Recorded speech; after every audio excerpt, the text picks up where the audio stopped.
talk.back@bbc.co.uk.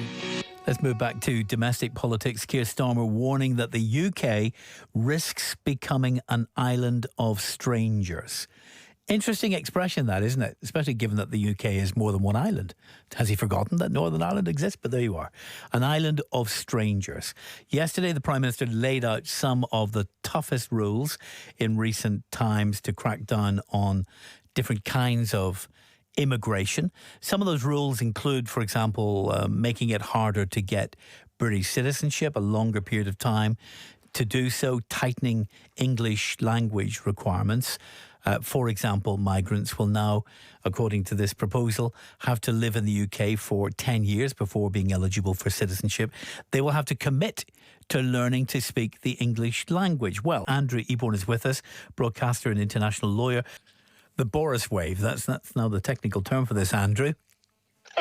Well, I think it's actually rather than the Boris wave. I think it's a response to the turquoise tidal wave that we saw in the local elections. And his bold vision about settlement is a privilege that must be earned, not a right, and talking about an island of strangers. And we must never forget Northern Ireland or Ireland or anything else. But it's all about sound bites, isn't it? But undoubtedly, this is the hot issue of the moment around the world, immigration and how he's going to tackle it. And his policies make sense, don't they? I think you're talking about you've got to learn English, you've got to be able to speak that, because 1 in 5 people, English is a second language. And it's worked out that if you can speak English, you're going to be able to integrate much better into this society. So we do need to pull up the drawbridge. We do need to work out what makes sense for Britain to make Britain great again. And I think this is at least the start. It has been appalling record for all political parties so far, and I think having these sort of clearer steps is certainly a step, I would say, in the right direction. I know that Keir Starmer is not suggesting that speaking English is the silver bullet that's going to deal with any border control issues or immigration. Absolutely. He is making the link to integration. You have a better chance of getting a job, haven't you, in the UK if you speak English, don't you? That's absolutely right. And as I said beforehand, the research, although it's fairly obvious, and the Migration Observatory says that you're more likely to work if you are fluent. So it's actually a practical step for unity. It's about inclusion as a result of coming over to this country, this great sectored isle, and turning around and saying, OK, we can integrate. And you can integrate, and therefore you can contribute to the society. And that's what they're trying to look at. It's not just the silver bullet. It's one of the factors, and it seems to me a fairly obvious factor. It is quite strange that a country with a legacy of division and a legacy of colonialism plays the card that they are the masters of integration, when essentially England has not been able to integrate its communities in the last 50 years. In fact, it's been divisive in the way that it's approached global politics. Britain has got the strongest anti-racist legislation in the whole of Europe.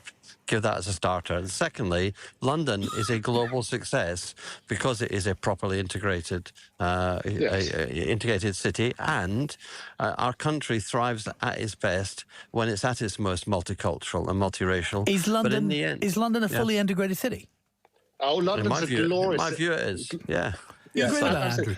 Well, I'll tell you what happened. I worked with London during the 2012 Olympics, and Boris then would get up and make his usual speech saying that we're probably the only city in the world that can greet everybody who's visiting this great city, with people from that particular community in their own language, their own cultures, and so on and so forth. It's a glorious multicultural society, and we should embrace that. What we now need to look at, however, is that immigration is causing a huge taxation on resources. It's causing a huge fragmentation of society, and it is the hot topic. And therefore, we need to turn around and say, OK, what can be done about it? Working out some of these things about students, working about making sure that we get proper education and training over here, and working out that people can speak English because they're better to get integrated, have got to be good starting points.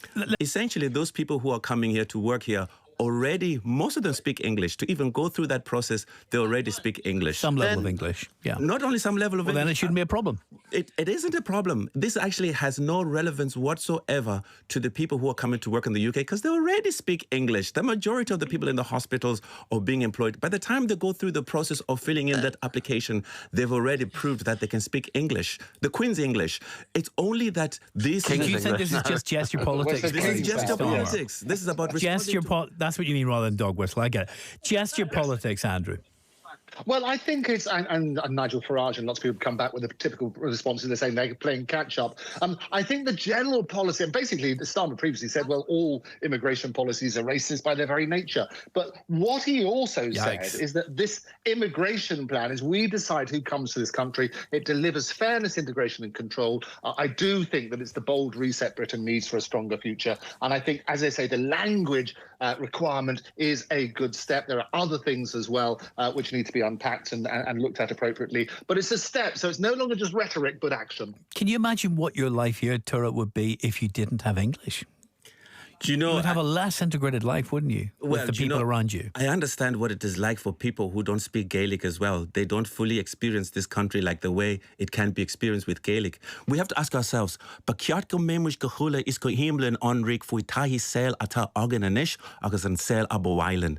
type of a life do we want in the future? Thank you very much. That is Tura from Africa House NI. Thank you also to John McTernan, former political secretary to Tony Blair, and the broadcaster and international lawyer Andrew Eborn. William Crawley with Talkback on BBC Radio Ulster.